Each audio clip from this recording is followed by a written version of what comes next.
Hey guys, I'm back and today I'm going to be talking about all of my highlighters and ranking them from least favorite to most favorite.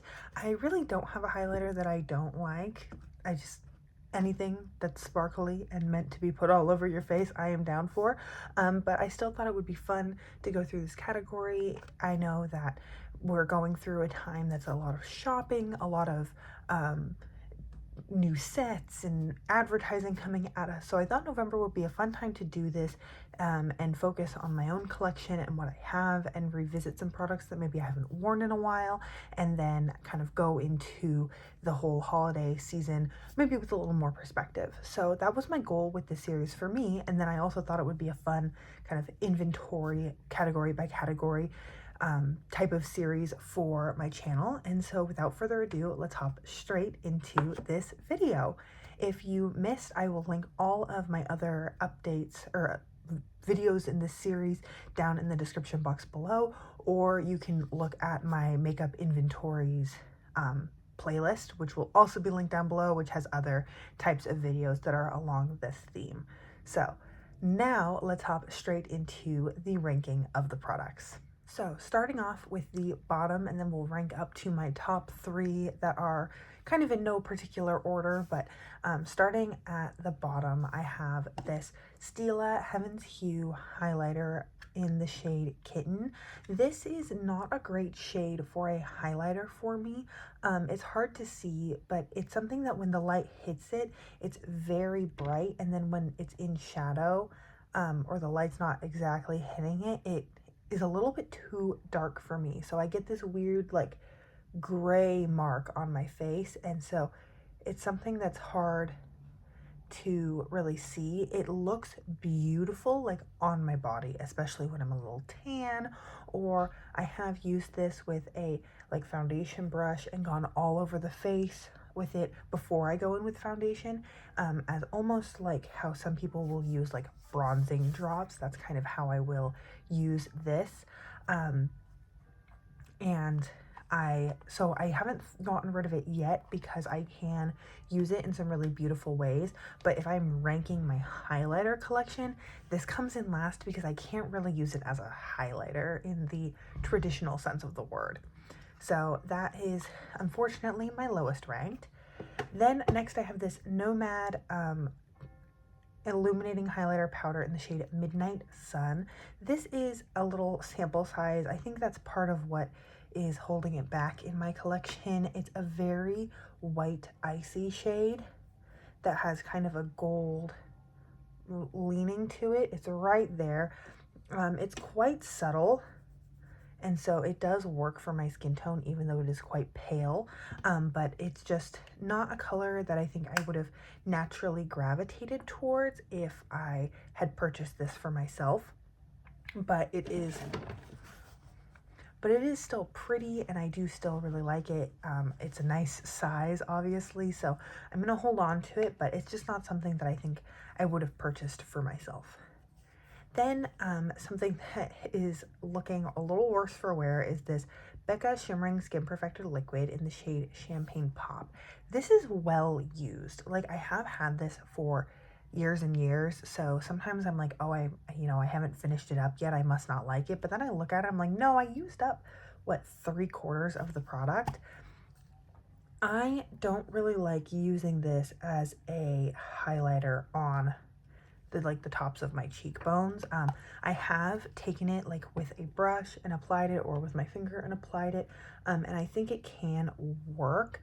I just don't think that like liquid highlighters are the best for my skin. So that's Champagne Pop, Midnight Sun, and Kitten. They just always spread out much more than like I think that they're going to. I have a tendency to make a mess. This is something that I really like mixing in with lotions, again on the body, mixing with a primer and putting it all over my face before I go in with foundation, and then occasionally mixing in with like a foundation or a BB cream if I want a little bit more glow, but not necessarily something that I use as a highlighter the way that everything moving from this spot forward I use like on my cheekbones. Then the next product is this Milani Day Glow Strobe Light Instant Glow Powder. I think the shade is Day Glow. This is really pretty. I bought this, I believe, because Tati Westbrook was talking about it years and years ago. And she's right that it is really stunning. It's just, I don't know what it is. That's it right there. It's really pretty, not super blinding, like really easy every day. I think there's just something that's a little bit like metallic, not like glistening, if that makes any sort of sense. Like it's kind of a flat metallic. Um, there's not any like dimension to it. So I think that might be why I don't reach for it. I just also have shades that I think work slightly better for me. So I will reach for this on occasion. I would have no problem like rolling it into a project pan and using it if it's sitting like right there in my everyday makeup. It's just when I look at my collection, it's not where my eye is drawn to first. The next is this Lorac highlighter powder in the shade Starlight. This is, obviously, it has pan on it. I panned it back in like 2020, I want to say, and I have not really used it much since. I do think it's really pretty, but this color is a winter color for me. Obviously, you can see on my finger it's very bright, and right now, even though I don't think I'm particularly tan compared to summers past, it is bright compared to like that Milani highlighter. So this is a really beautiful shade. I think it can look stunning, absolutely stunning, but I can really only use it like in the winter.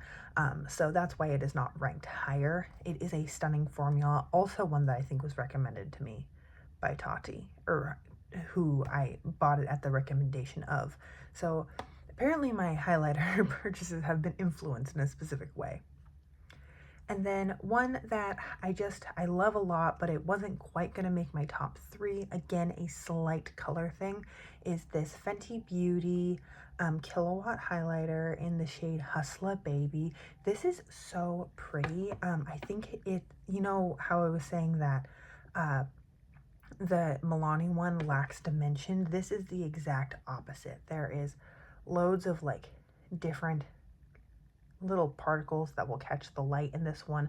I think it's really pretty. It's just very gold, and so this works best with specific blushes when I'm more tan.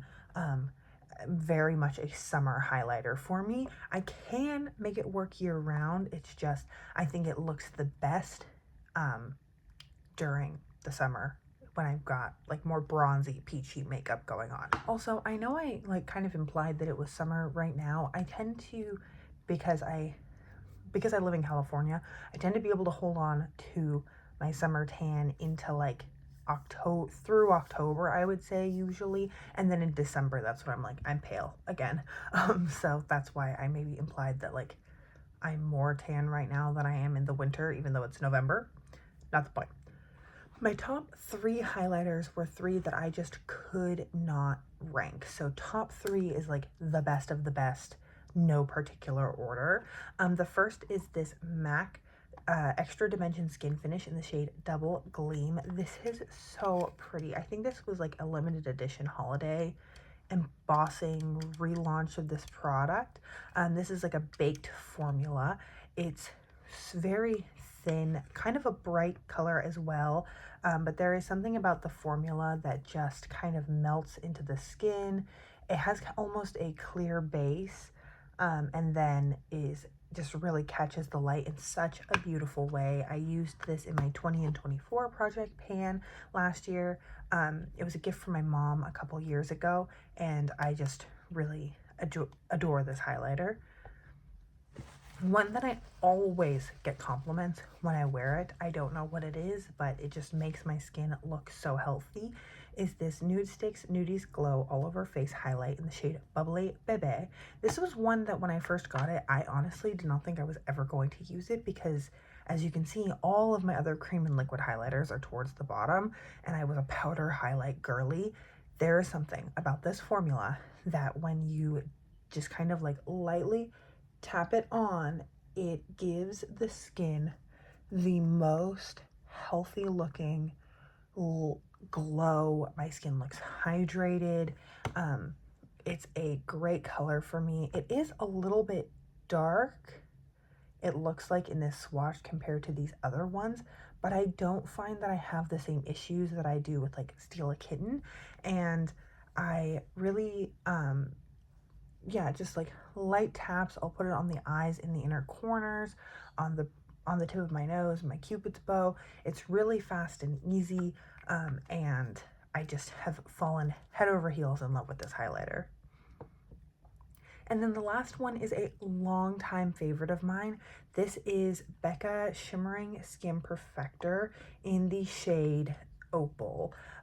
This is so pretty. This is my favorite shade of the Becca highlighters.